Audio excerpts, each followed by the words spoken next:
3สวัสดีครับแนะนำตัวหน่อยครับ สวัสดีครับ ผมทนายชุติพลตะพวนนะครับ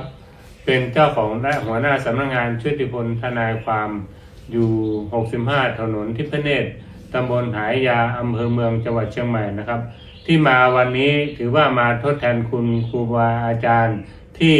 รักษาผมหายบางโรคและบางโรคก็ดีขึ้นจากเดิมครับจำเดิมผมนะครับเป็นโรคสโตรกนะครับคือเส้นเลือดฝอยแตก2 ปีถัดกันนะครับซึ่งตอนนั้นก็ซีกซ้ายนี่เหมือนกับตายไปหมดนะครับก็รักษาทุกอย่างครับทั้งฝังเข็มทั้งกายภาพบำบัดทั้งที่โรงพยาบาลนะครับรักษาตามอาการนะครับเป็นปีกว่านะครับซึ่งอาการถามว่าดีมันก็ดีขึ้นตามลำดับครับแต่วันนั้นย้อนมา1 ปีให้หลังนะครับผมมาเจอคุณหมอผินนะครับทราบมาก่อนว่าท่านเป็นหมอพื้นบ้านเนาะที่รักษาโรคตอนแรกผมก็นึกว่าเป็นหมอยาที่ฝนกินต้มกินแต่คนเรานะคนป่วยก็เหมือนกับเป็นสัตว์ชนิดหนึ่งอยู่กลางทะเลครับมีขอนไม้อะไรที่จับได้ก็จับผมว่าในเมื่อเรารักษาที่โรงพยาบาลอยู่แล้วถ้ามีทางเลือกใหม่ที่ดีกว่าก็น่าจะทดลองตอนแรกคิดอย่างนี้มานะครับพอมาถึงตอนแรกช่วงนั้นผมเป็นงูสวัสดิ์พอดีครับจะจอดเอวแล้วอาการปวดร้อนนะครับก็หาซื้อยาตามร้านขายยาก็ใช้หมดแล้ว2-3 วันอาการก็ไม่ดีขึ้นนะเป็นอาทิตย์เป็นปวดร้อนขึ้นมาเจอหมอผินนะครับโชคดีครูบาอาจารย์ช่วยบอกว่าพอมาเจอบ้านหมอผินจริงๆแล้วครับมาเจอสภาพซึ่งมาเจอหมอพระอาจารย์นะครับคือการแนะนำนะครับค่อนข้างเป็นวิทยาศาสตร์ซึ่งเปลี่ยนความคิดผมจากหมอยาพื้นบ้านที่มาเป็น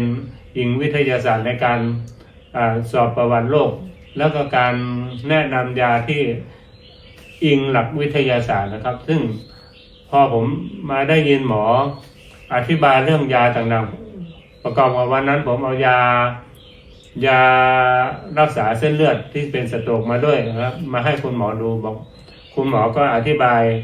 ถึงข้อดีข้อเสียของยานะครับยาฝรั่งเนี่ยครับซึ่งตัวยาอะไรผมจำไม่ได้พอผมมาทราบข้อดีข้อเสียผมมาชั่งน้ำหนักดูว่าข้อดีข้อเสียมันเป็นยังไงผมก็ลองกลับมารักษาสมุนไพรทางเลือกบ้างหมอผินนะครับก็ได้ยามาประมาณ2-3 ขวดผมจำไม่ได้นะครับมากินตอนแรกโฟกัสไปที่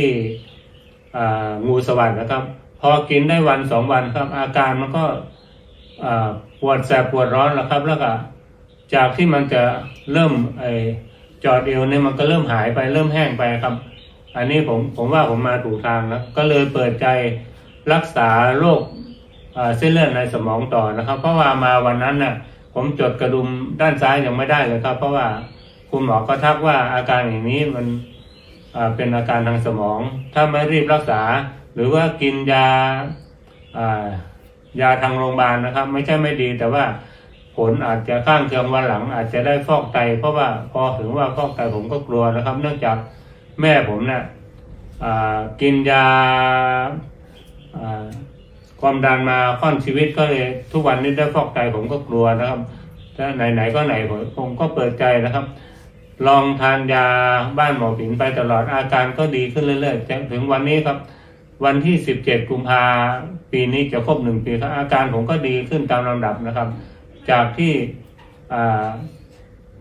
ใช้งานข้างซ้ายไม่ได้ก็เกือบหมดถ้าคนไม่รู้ว่าผมเป็นสโตรกมาก่อนก็ไม่รู้ว่าผมเป็นโรคนี้มาก่อนครับจึงทุกวันนี้มีความมั่นใจครับจึงได้ภาวนากับคุณหมอผินคุณหมอว่าจาว่าถ้ามีอะไรที่จะพอให้ช่วยได้ผมก็ยินดีที่จะมาช่วยเท่าที่จะช่วยได้นะครับทุกวันนี้ไม่ได้มาว่าความฟรีครับมาแนะนำฟรีนะไม่ได้ค่าตัวนะครับก็ยินดีที่นะครับที่จะบอกบุญไปยัง